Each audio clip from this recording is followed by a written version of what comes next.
وقوي بري تيفي barnaamij ballaaran laga soo horjeedo shirka wadahadallada Soomaaliya iyo Somaliland ee ka furmay wadanka Djibouti ayaa maanta ka dhacay magaalada Buuhoodle ee xarunta gobolka Cayn. Shacabweyne tiro badan ayaa isku soo baxay garoonka Xabad Stadium halkaas ay ku muujiyeen shucuurtooda, waxayna sheegeen in shirkaasi ka socdo Djibouti ayna ku lahayn wax matalaada wixii ka soo baxana uuna qusaynin gobolada Sool, Sanaag iyo Cayn. gobolada Sool, Sanaag iyo Cayn haddii ay intaa ku soo jireen wadada rafka ayna dadka guusha keenay maanta in la wada hadlana ay kow ka yihiin waxaanu ka codsananaa madaxweynaha dawladda Soomaaliya iyo ra'iisul wasaaraha inay ilgaara ku eegaan. annagu haddaanu nahay Sool iyo Sanaag iyo Cayn dadkoodii umarada ahaa uqaashoodii waxgaradkoodii dadweynihii ama maaskii aan wakiilka ka ahayn shirka cid nooga qayb gashay oo noogu maqan ma jirto. muuse loo wakiil lagama aha Soomaaliland bandhin dalka annaga leh kuwa soo halgamay hore soo daraawiisha soo halgamaanahay tanna intii la baxnaaninayay 30 sanadood kuwii u dhimanayay ee diidana kala go'aanahay ma suuroobayso reer qudana laguma masuux karo danaha Soomaaliyeed. waxaan dawladda federaalka u sheegaya war calanka aad sidataan xaguu ka yimi war xagee ka yimi calankii daraawish dhalisay miyuusan ahayn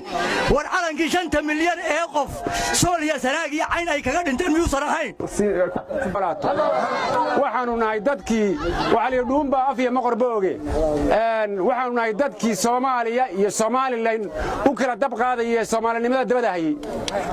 waxaanu nahay dadkii xasuuq Muuse Biixi ugu geystay gobolada Kalshaale tuuleeyga Kalshaale iyo deegaanka waxaanu nahay 30 sanadood dadkii dagaalamayay u dagaalamayay calanka Soomaaliland u dagaalamayay baanu nahay. Somaliland ha dhacdo Somaliland ha dhacdo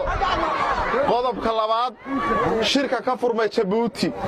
ee dawladda federaalka ay hogaaminayso ee ay ugu yeedhay beesha dhexe ee Isaaq inay waqooyi matalaan waxaanu shucuurtayada cod dheer iyo cod gaabanba ku leenahay haddaanu nahay Sool iyo Sanaag iyo Cayn cidinagama wargelin cidinaguma matasho kama mid ma nihin waxaan sheeganaa cod dheer aan ku leenahay shirkaasi waa xaraan wixii ka soo baxaanan qaadanayn shaqaanan ku lahayn saasaan u sheeganaa adduunka iyo caalamka iyo cid walba ku wada hadlay dawladda federaalkii shirka gobolada SSC cid u joogta ma jirto cidna matasha ma jirto waxa ka soo baxa lama lihin waxay ku wada hadlayaan lama lihin mowqifka iyagu waa cad yahay anagu Somaliland kama tirsanin waxa weeyaan taas waa taa ajandaha koobaad ee go'aanka iyagu waa ka gobolada SSC cid u joogta iyo wax ku matala midna ma jirto waxa weeyaan beesha lagu la hadlayo maaha Somaliland protectorate wadankii loo oran jiray dadkii degi jiray maaha waa beel gaar ah beesha dhaxal la yiraahdaa beesha iyo cid kale ku wada hadlaya waxay soo qaadan iyaga ale anagu laba lihin inta kadib waxaan la hadlayaa dawladda federaalka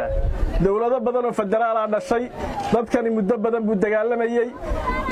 qadiyada iyo midnimada Soomaaliya u dagaalamayay dawladihii hore iyo tan maanta joogta midna wax dadkan kuma darsan waxay ku darsatay ma jirto wax loo qabtay ma jirto horumarkii baa laga qadiyay wax qabadkii baa laga qadiyay maantana waxa la keenay in la yiraahdo dawladda maanta jirta waxay go'aansatay inay tiraahdo waxaan idinku muslaxayaa beelaha Isaaq qadiyadii SSC iyo dadkii u soo dhimanayay iyo halgankii waxa lagu muslaxayaa inaan shirka loo ogolaan SSC inay ka qayb gasho saasaa nalooga dhigay abaalna looga dhigay Soomaali oo dhan baa abaal nooga dhigtay laakiin anagu marnaba ka tanaasulmayno midnimada Soomaaliya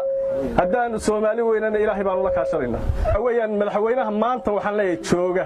Soomaalinimo waxba noogu qaban weyday qabiilnimana waxba noogu qaban weyday waxaan leenahay haddaad noo quuri weyday gobolada waqooyi meesha lagaga hadlayo inaan nimaadno annana waxa weeyaan taariikhday ku gali doontaa waxaan kale oo cadaynaynaa